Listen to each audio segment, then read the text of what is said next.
So I've been giving a lot of thought to what is now deemed to be women's sexual liberation in the form of songs from Cardi B and Megan Thee Stallion and all the rest of them that came before her. And basically, starting back at Little Kim. And basically, we can just summarize this as thought life. And any of you all who remember growing up in the 90s, during the era of Tupac and Biggie and whatnot, you know, Tupac coining the phrase thug life. And as I see thought life and thug life is basically the same thing. And so what I expect to happen is there to be the same results thereafter. Just like black men are now trying to live down that thug life persona and all the negative stereotypes associated with it that's getting us killed. This whole thought life that a lot of women are accepting in the name of female sexual liberation is going to have ramifications for generations. How will you live that down, ladies? You know, and it's not like it's just the women who are out there twerking on the internet. It's going to be pretty much every woman who fits the stereotype is going to be basically considered something like a thought, promiscuous, unabashed, sexual deviant woman. You know, it's unfortunate, but you know, look at what thug life has done to black men's reputation. Look at how many black men are being shot down because of perception that a lot of these police officers and the rest of America grew up with over the past 30 years is that we're thugs. So even when a black man is innocent, he's deemed guilty. That said, what happens to a woman who is deemed unchaste, who's deemed a woman of the streets, a lady of the streets? Nobody really feels sorry for her. I mean, there is some empathy, of course, but you don't get the benefit of the doubt. There was a reason why during antebellum years, white women were deemed to be morally higher than white men. There was a reason that, you know, although white men would often be caught messing around with black women, slaves, and you know, just generally black women who considered second-hand or second-class citizens, it was looked down upon. But that's the difference between an activity being looked down upon and a situation where a white woman was deemed to have had sex with a black man. She had to yell R-A-P-E, you know, because otherwise she would lose the idea that she was pure and innocent and morally upright. So what I'm saying is, folks, that when women lose that moral high ground, men stop respecting them altogether. And that's what I see happening in the black community. Thought life. I understand what's going on. I understand that twerking is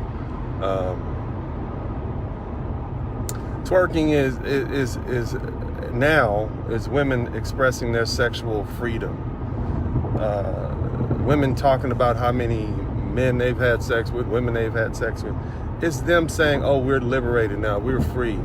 But there's a reason why societies throughout history have done things to curtail women's promiscuity. They've done things to even limit women's pleasure during sex, including female circumcision. It's the same reason that they circumcise males.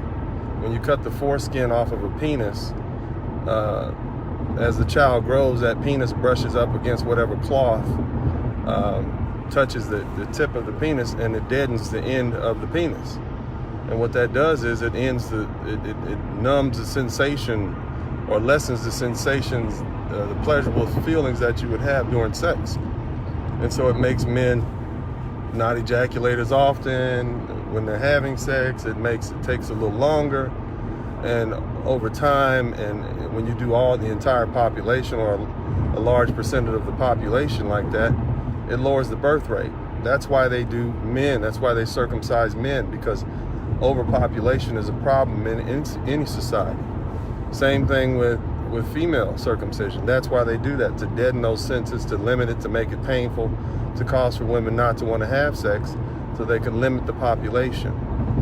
It's not about a personal individual, it's about the well-being of society. I understand why they did it, but there's a reason why women who are deemed sexual deviants are looked down upon.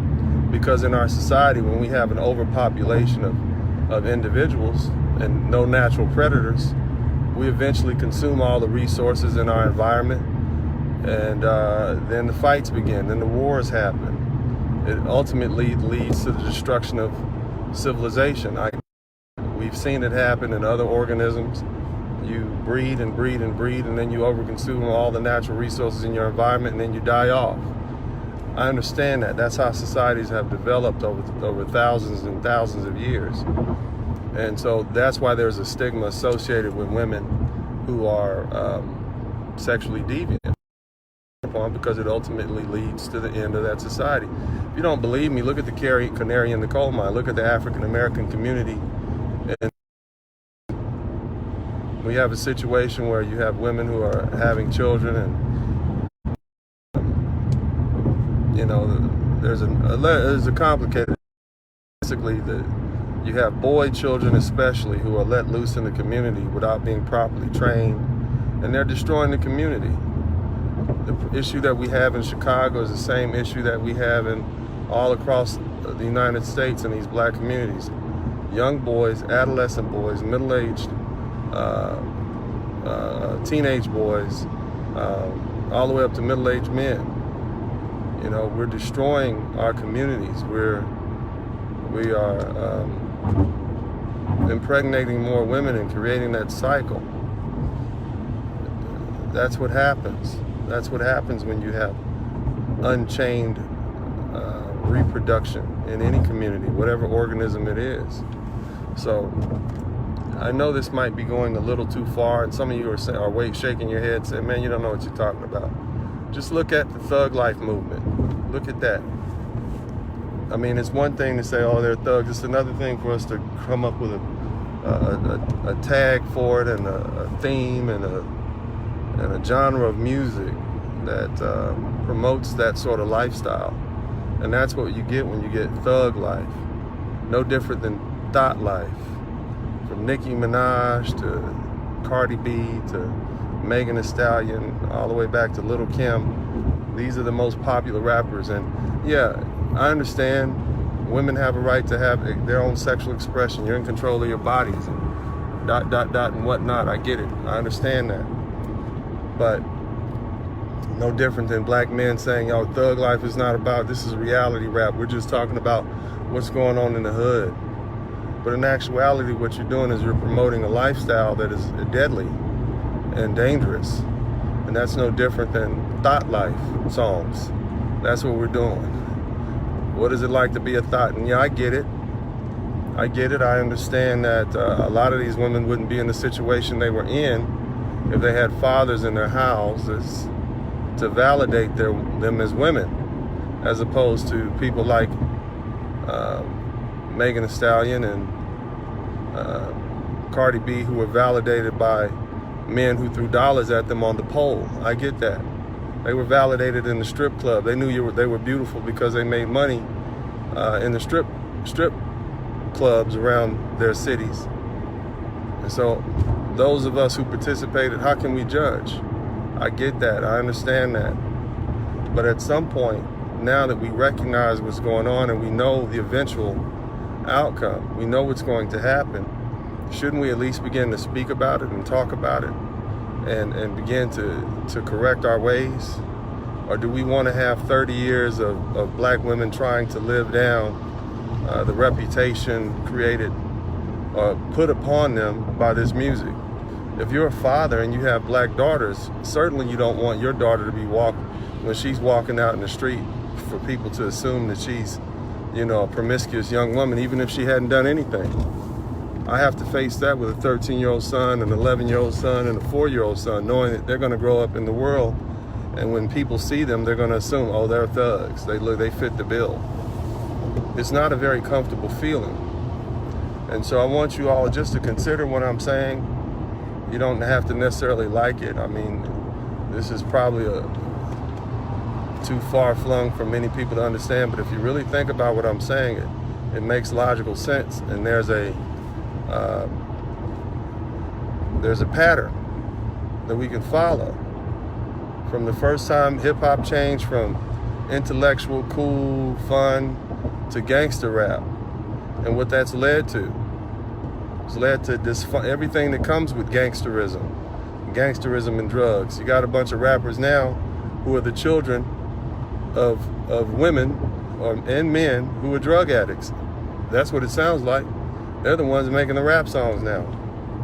So what's going to happen when you get a bunch of women who are out there thotting and being promiscuous and selling their vaginas, trying to get the bag?